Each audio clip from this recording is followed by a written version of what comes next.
తెలంగాణ నూతన మంత్రులకు కాసేపట్లో శాఖలు కేటాయించనున్నారు. ఇప్పటికే తన దగ్గరున్న శాఖలనే కొత్త మంత్రులకు కేటాయిస్తానని సీఎం రేవంత్ రెడ్డి స్పష్టం చేశారు. ఈ క్రమంలో వివేక్ కు న్యాయ, క్రీడలు, కార్మిక శాఖలు కేటాయించే ఛాన్స్ ఉంది. ఎం లక్ష్మణ్ కు ఎస్సీ ఎస్టీ సంక్షేమ శాఖ, వాకిటి శ్రీహరికి పశుసంవర్ధక శాఖను కేటాయించే అవకాశం ఉంది.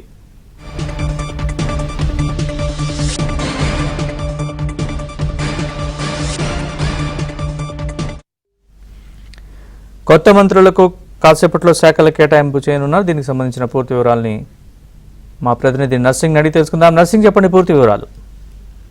ఎస్ నరేష్, మొత్తానికి ఇంకా ఉత్కంఠ అయితే కొనసాగుతూ ఉంది.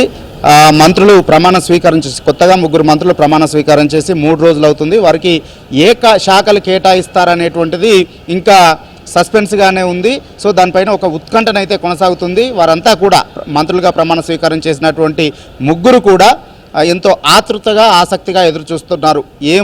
ఏ శాఖలు తమకు కేటాయిస్తారు, ముఖ్యమంత్రి ఏం శాఖలు ఇస్తారనేటువంటి ఒక ఆసక్తి ఉత్కంఠ అయితే వారిలో పెరిగిపోతూ ఉంది. మరొక వైపు ఢిల్లీ పర్యటనకు వెళ్ళినటువంటి ముఖ్యమంత్రి రేవంత్ రెడ్డి ఆల్రెడీ అధిష్టానంతో అనేక విషయాలపైన సంప్రదింపులు జరిపారు. అదేవిధంగా అధిష్టానం పెద్దలతో శాఖల కేటాయింపు పైన కూడా చర్చించారు. సో 2 రోజుల పర్యటన ముగించుకొని కొద్దిసేపటి క్రితమే ముఖ్యమంత్రి రేవంత్ రెడ్డి హైదరాబాద్కు కూడా చేరుకున్నారు.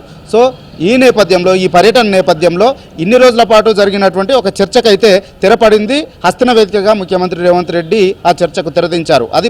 అది ముఖ్యంగా ప్రస్తుతం ఉన్నటువంటి మంత్రుల శాఖలు కూడా మారుస్తారు. వారి దగ్గర ఒక్కొక్కరి దగ్గర 2-3 శాఖలు కూడా ఉన్నటువంటి మంత్రులు ఉన్నారు. కీలకమైనటువంటి శాఖలు ఉన్నాయి. అందులో ఒకటి కీలకమైన శాఖ, మరొక శాఖని తొలగించి ఒక ఇతర శాఖలు కేటాయించి షఫుల్ చేస్తారు అనేటువంటి ఒక శాఖలు మారుస్తారనేటువంటి చర్చ కూడా విస్తృతంగా జరిగింది. కానీ హస్తినలోనే ముఖ్యమంత్రి రేవంత్ రెడ్డి దీనిపైన ఒక క్లారిటీ ఇచ్చారు. తన వద్ద ఉన్నటువంటి శాఖలు మాత్రమే కొత్త మంత్రులు కేటాయిస్తాను, ఇప్పుడు ఉన్నటువంటి మంత్రుల శాఖలు ఏవి కూడా మారాయనేటువంటి ఒక క్లారిటీని ఇచ్చారు. సో ఈ నేపథ్యంలో ఇప్పటి వరకు ఉన్నటువంటి మంత్రుల్లో ఉన్నటువంటి ఒక టెన్షన్ కూడా తొలగిపోయింది. ఎవరి శాఖలు మారుతాయి, తమ శాఖలు ఎక్కడ మారుతాయి అనేటువంటి ఒక టెన్షన్ మంత్రుల్లో, సీనియర్ మంత్రుల్లో కనిపించింది. సో ఇప్పుడు ఆ టెన్షన్ కూడా తెరపడింది. ఇక ఉన్నటువంటి రేవంత్ దగ్గర ఉన్నటువంటి, ముఖ్యమంత్రి రేవంత్ రెడ్డి దగ్గర ఉన్నటువంటి ఏ శాఖలని, దాదాపుగా 11 శాఖలు ప్రస్తుతం ముఖ్యమంత్రి రేవంత్ రెడ్డి దగ్గర ఉన్నాయి. సో ఆ శాఖల్లో ఏ శాఖల్ని ఇప్పుడు కొత్తగా ప్రమాణ స్వీకారం చేసినటువంటి మంత్రులకు కేటాయిస్తారనేటువంటి దానిపైన విస్తృతమైనటువంటి చర్చ అయితే జరుగుతుంది. ఒకసారి రేవంత్ దగ్గర ఉన్నటువంటి శాఖలు కనుక చూసినట్లయితే ఎడ్యుకేషన్, విద్యాశాఖ అతని దగ్గరే ఉంది, హోంశాఖ అతని దగ్గరే ఉంది, మైనింగ్ శాఖ ఆయన దగ్గరే ఉంది, అదేవిధంగా మున్సిపల్ అడ్మినిస్ట్రేషను, అర్బన్ డెవలప్మెంటు ఆయన దగ్గరే ఉంది. అంతేకాకుండా ఈ కార్మిక శాఖ ఆయన దగ్గరే ఉంది, వాణిజ్య పనుల శాఖ ఆయన దగ్గరే ఉంది. ఈ విధంగా వెల్ఫేర్కు సంబంధించినటువంటి శాఖలన్నీ కూడా ఆయన దగ్గరే ఉన్నాయి. ఎస్సీ శాఖ, ఎస్టీ వెల్ఫేర్ శాఖ ఆయన దగ్గరే ఉంది, లేబర్ శాఖ, కార్మిక శాఖ ఆయన దగ్గరే ఉంది. ఈ విధంగా దాదాపుగా 11 శాఖలు ఉన్నాయి. అయితే అందులో ప్రధానంగా ఈ మున్సిపల్ అడ్మినిస్ట్రేషన్కు సంబంధించి, ఎడ్యుకేషన్ డిపార్ట్మెంట్కు సంబంధించి గతంలోనే కొన్ని కీలకమైనటువంటి ప్రకటనల్ని ముఖ్యమంత్రి చేశారు. ఈ శాఖల్ని అభివృద్ధి చేయాల్సినటువంటి అవసరం ఉంది, సమూలంగా మార్పు తేవాల్సినటువంటి అవసరం ఉంది ఈ శాఖల్లో. కాబట్టి ఈ శాఖలు ఎవరికి ఇవ్వను, తన దగ్గరే ఉంచుకుంటాననేటువంటి మాటను పలు సందర్భాల్లో ముఖ్యమంత్రి రేవంత్ రెడ్డి చెప్పారు. సో ఈ నేపథ్యంలో ఇటు హోంశాఖను కానీ, అదేవిధంగా ఇటు ఎడ్యుకేషన్ శాఖను కానీ, విద్యాశాఖను కానీ, మున్సిపల్ అడ్మినిస్ట్రేషన్ శాఖను కానీ, మైనింగ్ శాఖను కానీ ఇచ్చేటువంటి అవకాశం లేదనేటువంటి ఒక ఊహాగానాలు అయితే విస్తృతంగా వస్తున్నాయి.